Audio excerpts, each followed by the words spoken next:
Have you ever worked your entire life for one moment, only to discover the person sleeping beside you was quietly rooting for your failure? She believed that becoming CEO would finally bring peace, respect, stability, a marriage that felt safe again. What she didn't know was that her husband had already made plans to take everything she earned and leave her with nothing. She didn't confront him. She didn't cry. She didn't walk away. She listened. And what she overheard that night would change the course of her life forever. Before we dive deeper, let us know in the comments where you're watching from. We'd love to hear from you. And don't forget to hit that subscribe button so you never miss any of our upcoming videos. This is not just a story about success. It's about silence, patience, and the kind of betrayal that smiles at you every morning. What exactly did she hear? Why didn't she confront him? And how did one overheard conversation quietly turn the most powerful man in her life into the most exposed? Stay with me, because every detail matters.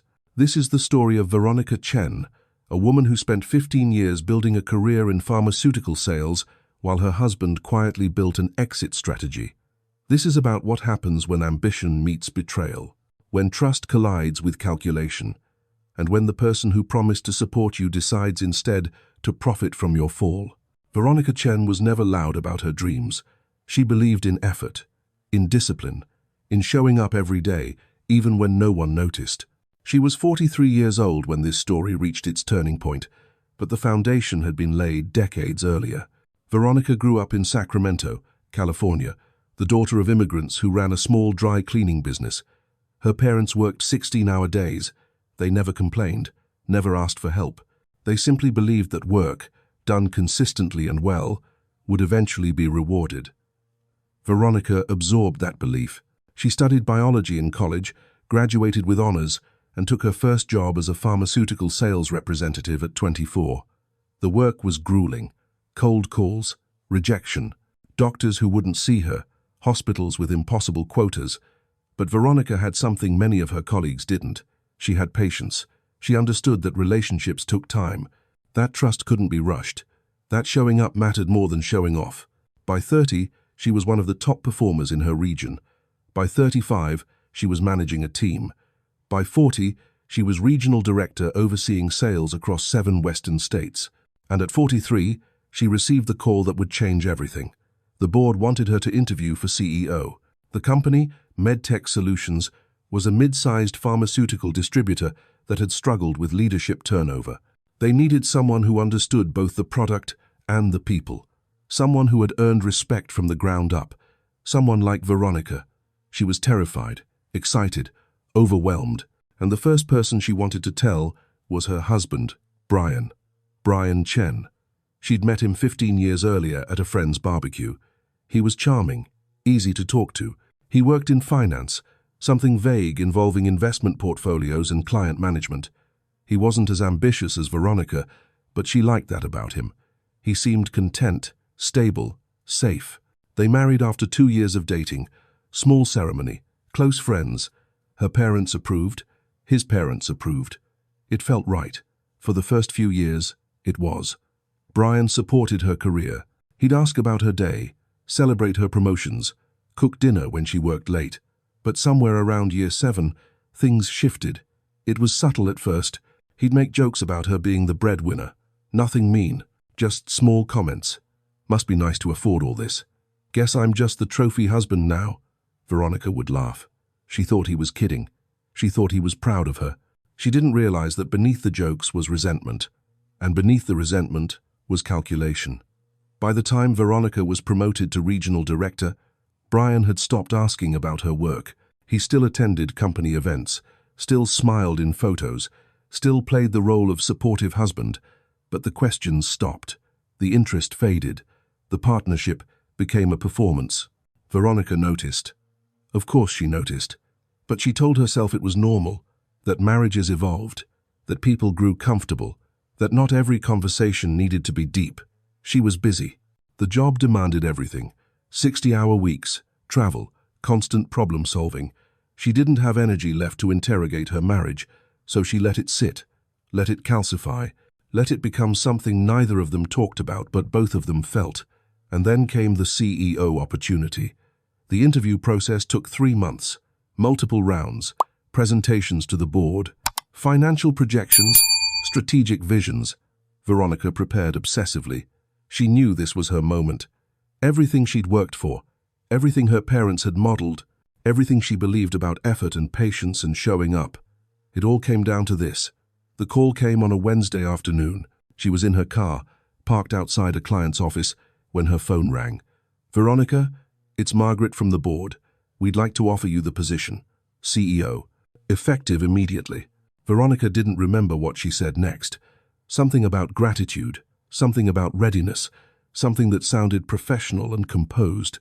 But inside, she was screaming. She'd done it. Against every doubt, every obstacle, every voice that said she wasn't enough. She'd done it. She drove home, with the windows down, music loud, heart racing. She wanted to celebrate, wanted to tell Brian, wanted to share this moment with the person who'd been there since before any of this seemed possible. She pulled into the driveway just after 7. The house was lit, warm, familiar. She grabbed her bag, her phone, her keys, took a breath, and reached for the door. That's when she heard the laughter. Male, confident, coming from inside. She paused, hand on the doorknob, listening. It was Brian's voice, but he wasn't alone. There was another voice, on speaker, another man, and they were laughing about something that made her stomach tighten before her brain caught up. She didn't open the door. She stood there, on her own porch, listening. "So she actually got it," the voice on speaker said. "Yeah, CEO, announced today." That was Brian. Jesus, I didn't think they'd actually promote her. Neither did I. But here we are. So what now? Now I wait. She's got 6 months before full stock options vest. Once that happens, community property laws kick in. California's a 50-50 state. I file. I walk with half. The other man whistled. "That's cold." "That's strategic," Brian corrected. "I've been patient. 8 years of playing cheerleader, smiling through her endless work talk, pretending I care about pharmaceutical distribution. You think I wanted this? I wanted out 5 years ago. But I stayed, because I knew she was going somewhere, and now she's there." Veronica's hand slipped off the doorknob. She took a step back. Her breath came shallow, too fast. She pressed her palm against the wall to steady herself. "What about the prenup?" the voice asked. "There isn't one. She trusted me." Brian laughed. Actually laughed. She thought love meant partnership. I let her think that. Veronica's knees buckled. She sat down on the porch step. The wood was cold. The air smelled like jasmine from the neighbor's yard. Somewhere down the street, a dog barked. Normal sounds. Normal night. Except nothing was normal. Her husband, the man she'd built a life with, the man she'd trusted with everything, had just admitted he'd been waiting for her to succeed so he could leave her and take half of what she'd earned. Not because he loved her, not because he believed in her, but because California law would let him profit from her hard work. She sat there for a long time, 10 minutes, maybe 20. Her phone buzzed. A text from Margaret. "Congratulations again. Let's discuss transition tomorrow." Veronica stared at the message. Then she stood, quietly, carefully. She walked back to her car, got in, drove 3 blocks, parked in a grocery store parking lot, and sat in silence until her hands stopped shaking. Veronica didn't go home that night. She checked into a hotel, a chain place near the airport, neutral, anonymous. She sat on the bed and replayed the conversation in her head. Every word, every laugh, every calculated admission. She wanted to call someone, her mother, a friend, a lawyer, but she didn't, because she realized something sitting in that sterile room with its generic art and stiff pillows. If she reacted now, she'd lose. Brian had planned this. He'd waited. He'd timed it. He knew the laws. He knew the vesting schedule. He knew that in 6 months, once her full CEO compensation package locked in, he could file for divorce and claim half of everything, unless she changed the game. Veronica opened her laptop. She started researching. California family law, marital property, separate versus community assets, stock options, vesting schedules. She read until her eyes burned, until the sun started rising outside her window, until she understood exactly what Brian was counting on. California was a community property state. Anything earned during the marriage was split 50-50 in a divorce. That included salary, bonuses, and stock options, if they vested during the marriage. Brian's plan was simple. Wait for the options to vest, file immediately, walk away with millions. But there were exceptions. Assets acquired before marriage were separate property. Inheritances were separate. And most importantly, assets that could be proven as separate through documentation and intent could be protected. Veronica thought back. When she'd first been promoted to regional director 8 years ago, she'd opened a separate investment account.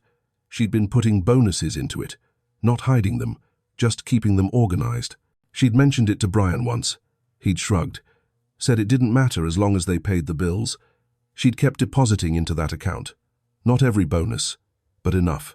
Enough that maybe, if she was careful, she could argue those assets were separate. But she needed time, she needed evidence, and she needed Brian to not know she knew. Veronica went home the next morning. Brian was in the kitchen making coffee. He smiled when he saw her. "Hey, where were you? I didn't hear you come in last night." "I stayed late at the office." Veronica lied. "CEO announcement. Lots to process." "Right. Congrats, by the way. I'm really proud of you." The words sounded hollow, but his face looked genuine. That was the thing about Brian. He was good at this, good at performing, good at saying the right things while planning the opposite. "Thanks," Veronica said. She poured herself coffee. Her hand didn't shake. Her voice didn't crack. She sat across from him at the table like she had 1,000 times before, and she smiled.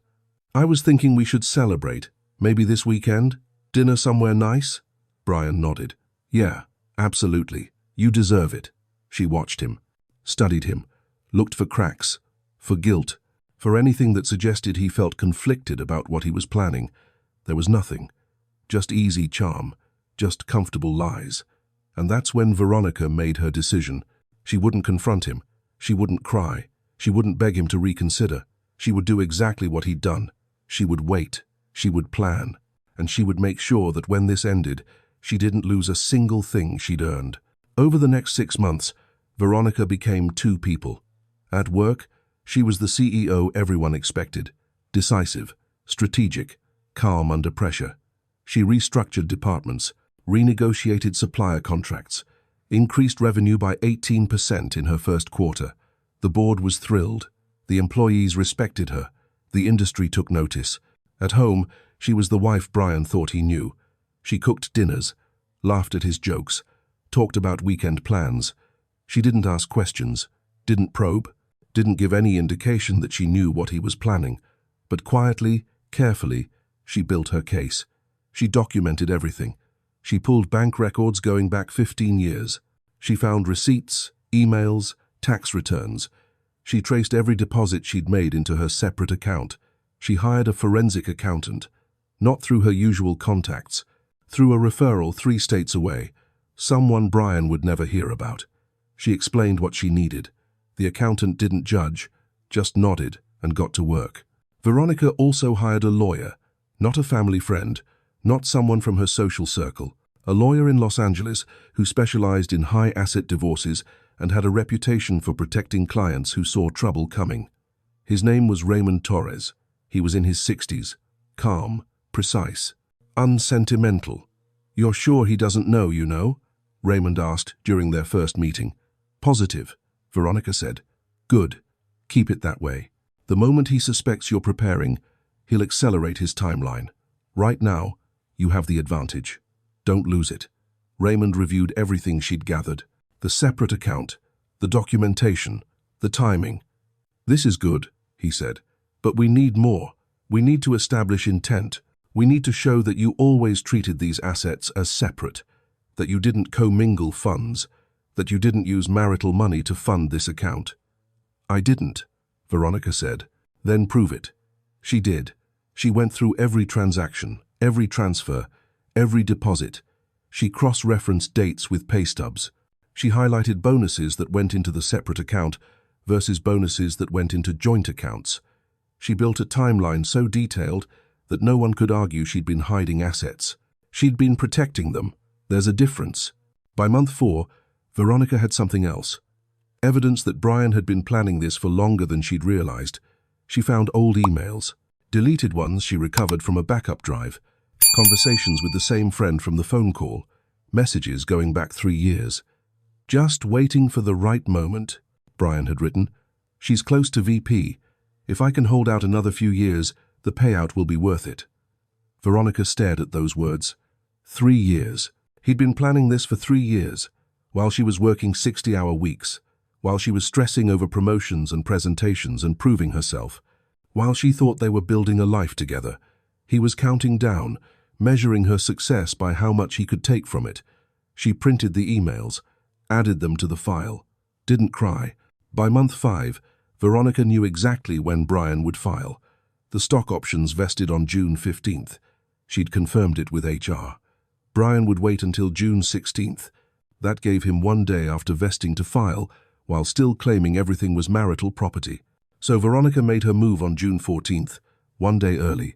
She filed first, not for divorce, for legal separation, with a request for separate property determination. She'd timed it perfectly. The options hadn't vested yet, which meant they were still tied to her employment, not the marriage, which meant they could be argued as separate compensation for future work, not past partnership. Raymond had been clear. "This is aggressive. He's going to fight back hard.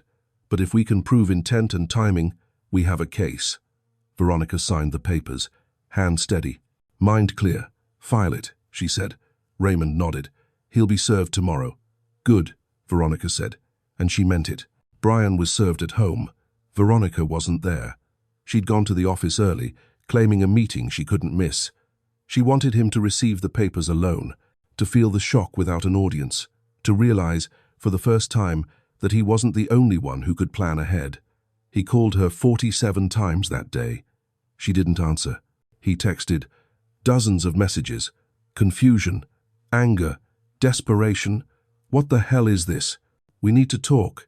This is insane. Call me back right now." Veronica read every message, responded to none. She knew what Raymond had told her. Once he's served, he's going to try to control the narrative. He'll want to talk, to explain, to manipulate. Don't engage. Let the law speak for you. So she did. That night, she stayed at a different hotel. This one nicer, quieter.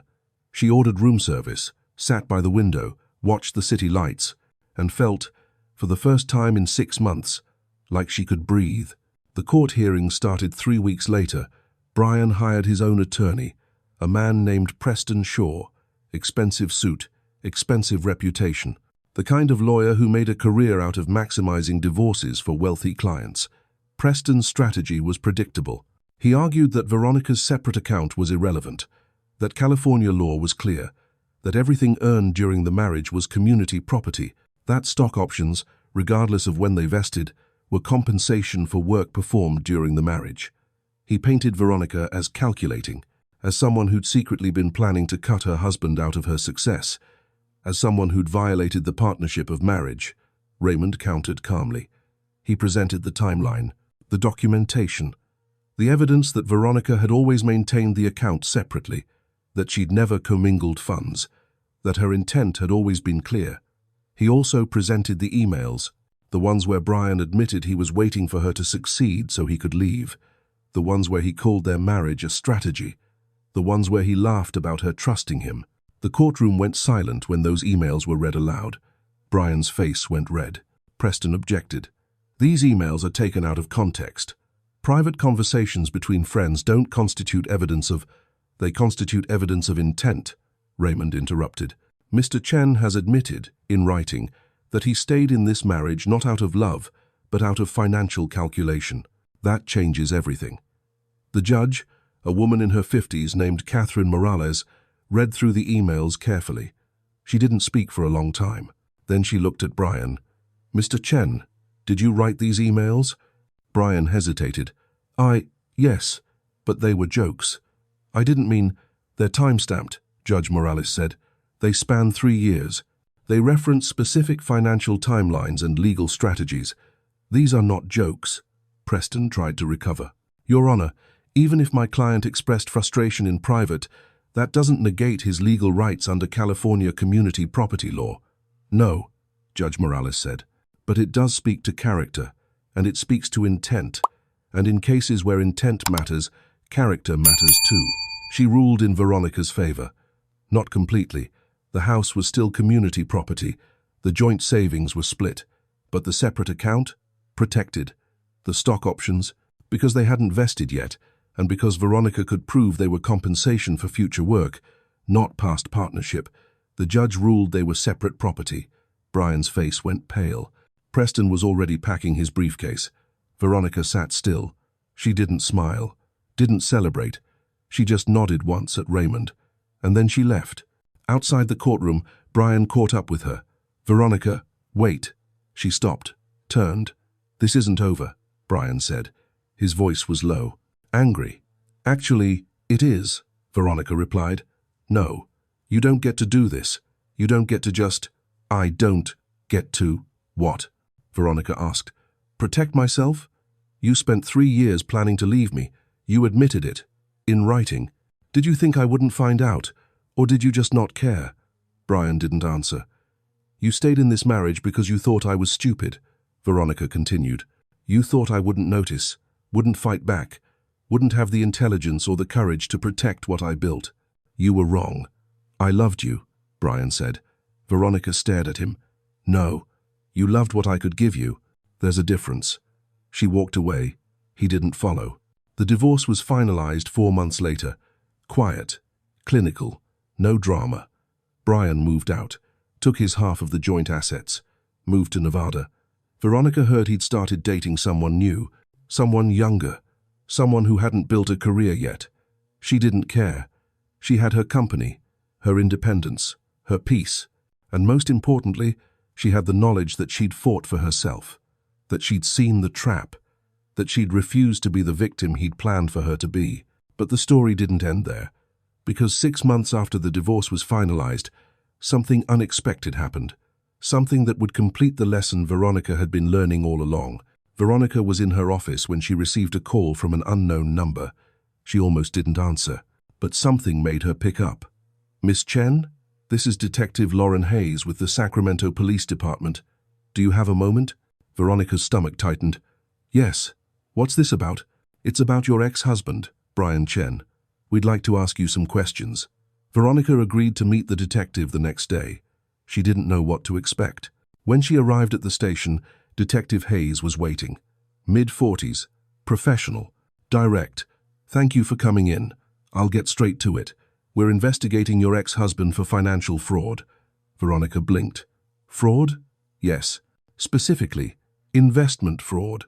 We've received complaints from multiple clients claiming he mismanaged their portfolios, embezzled funds, made unauthorized trades." Veronica sat back. I didn't know. We believe it's been happening for years, possibly even while you were married." Detective Hayes pulled out a file. "Did you ever have joint investment accounts with him?" "No. We kept finances mostly separate after the first few years. That probably saved you," the detective said, "because if you'd been financially entangled, you'd be implicated too." Veronica felt cold. "How much are we talking about?" "Roughly 3 million, across a dozen clients. Some of them lost their retirement savings." Veronica closed her eyes. 3 million. Stolen. From people who trusted him, the same way she had. "We're building a case," Detective Hayes continued. "But I wanted to reach out to you because your divorce proceedings revealed something useful. Those emails. The ones where he talked about waiting for you to succeed so he could profit. Those show a pattern, a history of viewing relationships as transactions. It strengthens our fraud case." "What do you need from me?" Veronica asked. "Just testimony. About his character. About what you observed during the marriage. Anything that might establish pattern behavior." Veronica agreed. Over the next several months, she testified twice. Once in a deposition, once in court. She told the truth. About the emails. About the calculation. About the way he'd treated their marriage like a business deal. She didn't exaggerate, didn't embellish. She just described what she'd lived. Brian was convicted 8 months later. Securities fraud. Embezzlement. He was sentenced to 6 years in federal prison. Veronica read about it in the newspaper. She didn't feel satisfaction. She didn't feel vindication. She felt sad. Sad that someone she'd once loved had been capable of so much harm. Sad that other people had suffered because of his greed. Sad that he'd wasted his intelligence on schemes instead of building something real. But she also felt something else. Gratitude.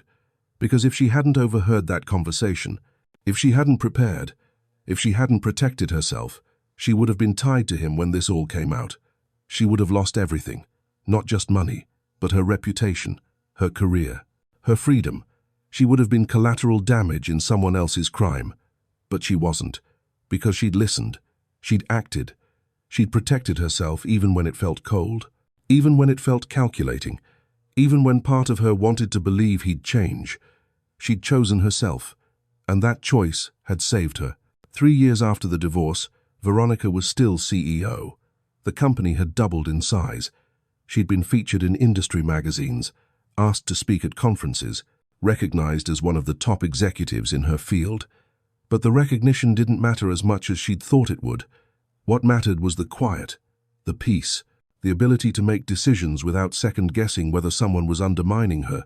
She'd learned something through all of this, something her parents had never taught her, but she'd had to discover on her own. Success doesn't protect you. Titles don't protect you. Money doesn't protect you. Boundaries protect you. Awareness protects you. And the willingness to act, even when it's uncomfortable, even when it disrupts everything, even when people will judge you for it, protects you. Veronica thought about that often, about the night she stood on her own porch and made the choice to listen instead of confront, about the months she spent quietly building her case while pretending everything was fine, about the moment she filed first and took control of her own story. People had opinions about what she'd done. Some called her cold, calculating, said she should have tried to work it out, should have confronted him, should have given him a chance to explain. But Veronica knew something those people didn't. Brian had already explained, in those emails, in that phone call, in 3 years of waiting for her to succeed so he could leave. He'd explained exactly who he was. She'd just been the only one listening. And listening, she'd learned, was its own form of power. Not the power to control someone else, but the power to protect yourself, to see clearly, to act decisively, to refuse to be the person someone else had decided you would be. Veronica didn't date for a long time after the divorce. She wasn't interested, wasn't ready, wasn't sure she'd ever trust someone that completely again. But eventually, slowly, she started opening up. She met someone, a man named Julian. He was an architect, thoughtful, kind. He had his own career, his own life. He didn't need her to be anything other than who she was. They took it slow. Dinners, walks, conversations that didn't feel like performances. And one night, about a year into dating, Julian asked her something. "Do you regret how it ended? With Brian?" Veronica thought about it. "No," she said. "I regret that it had to end that way. I regret that he made choices that hurt people. But I don't regret protecting myself. Even though people judged you for it? Especially because people judged me for it," Veronica said. "Because that taught me something important. That I can't live my life trying to make other people comfortable. That sometimes the right choice looks cold from the outside, but warmth without wisdom is just vulnerability waiting to be exploited." Julian nodded. "That's harsh." "It's honest," Veronica corrected. And it was. Veronica had learned that honesty, real honesty, wasn't always kind. It wasn't always soft. It wasn't always what people wanted to hear. But it was necessary. It was protective. It was the difference between surviving and thriving. She thought about younger women she'd mentored over the years, the ones who came to her with questions about careers and relationships and how to balance everything. She always told them the same thing.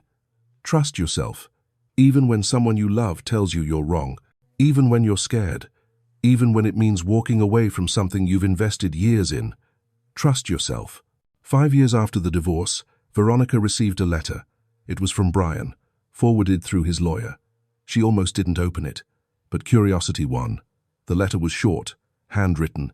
"Veronica, I know I don't have the right to ask for your time or attention, but I wanted you to know that I've spent the last 5 years in prison thinking about what I did, not just the fraud, but what I did to you. I convinced myself I was smart, that I was strategic, that I deserved what you earned because I'd stayed. But the truth is, I was a coward. I was threatened by your success, and instead of dealing with that, I tried to profit from it. You didn't deserve that. You deserved a partner. I wasn't one. I don't expect forgiveness. I don't even know if I deserve the chance to apologize, but I wanted you to know that I understand now what I didn't then, that you were never the problem. I was. I hope you're happy. I hope you've built a life that feels safe. I hope you've found people who see you the way I should have. I'm sorry. Brian. Veronica read the letter twice, then she folded it, put it back in the envelope, and placed it in a drawer. She didn't respond, didn't need to. The apology wasn't for her, it was for him, and she didn't owe him closure. She'd already found her own. Years ago. The night she stopped waiting for someone else to validate her choices and started trusting herself instead. That was closure. That was peace. That was the lesson she'd carry for the rest of her life.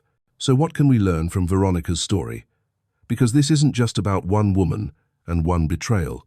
This is about patterns, about protection, about understanding that love, real love, doesn't ask you to be vulnerable to harm. It asks you to be safe while being open. And there's a difference. If you're in a relationship right now, marriage or partnership or anything in between, here's what you need to do. Not because you don't trust your partner, but because protection is an act of self-respect. First, maintain financial independence. Even in the healthiest relationships, you should have accounts in your own name. A checking account, a savings account, an emergency fund that only you control. This isn't about hiding money. It's about having options. If something goes wrong, if you need to leave, if an emergency happens, you need access to resources that don't require someone else's permission. Second, know your rights, especially if you're married. Community property states like California, Texas, and Arizona split everything 50-50 in divorce. That includes income earned during the marriage. Equitable distribution states divide assets fairly, but not necessarily equally.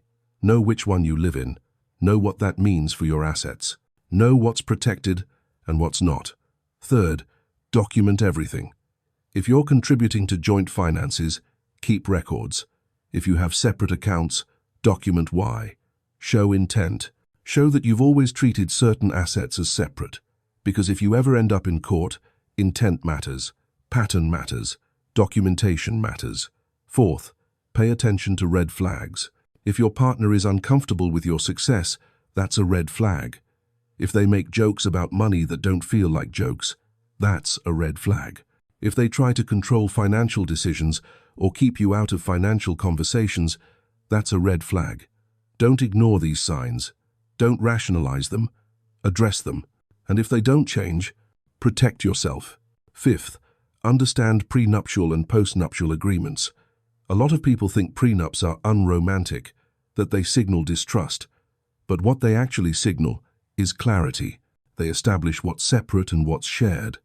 They prevent exactly the kind of conflict Veronica faced. And if you're already married, you can still create a postnuptial agreement. It requires both parties to agree, yes, but it's an option. Sixth, if you suspect financial fraud or abuse, act quickly. Document everything. Bank statements, tax returns, emails, texts, anything that shows a pattern. Contact a lawyer who specializes in family law or financial fraud. Don't wait. Don't hope it gets better. Don't give someone time to hide assets or destroy evidence. The longer you wait, the harder it becomes to protect yourself. Seventh, trust your instincts. Veronica's instincts told her to stop at the door and listen. She could have ignored that, could have walked in, could have confronted Brian immediately. But she didn't. She listened. She processed. She acted strategically. Your instincts are data. They're telling you something. Don't dismiss them because you don't want to believe what they're saying. Listen. Investigate. Protect yourself. Eighth, understand that protecting yourself isn't the same as being paranoid. There's a difference between healthy boundaries and unhealthy suspicion. Healthy boundaries say, I trust you, but I also trust myself enough to maintain my independence. Unhealthy suspicion says, I don't trust you, so I'm going to control everything. Know the difference. Aim for the first. Ninth, surround yourself with people who support your success. Veronica's story teaches us that not everyone who says they support you actually does. Some people are threatened by your growth. Some people stay close because they benefit from your success, not because they celebrate it. Pay attention to who genuinely wants you to thrive and who's just waiting for an opportunity.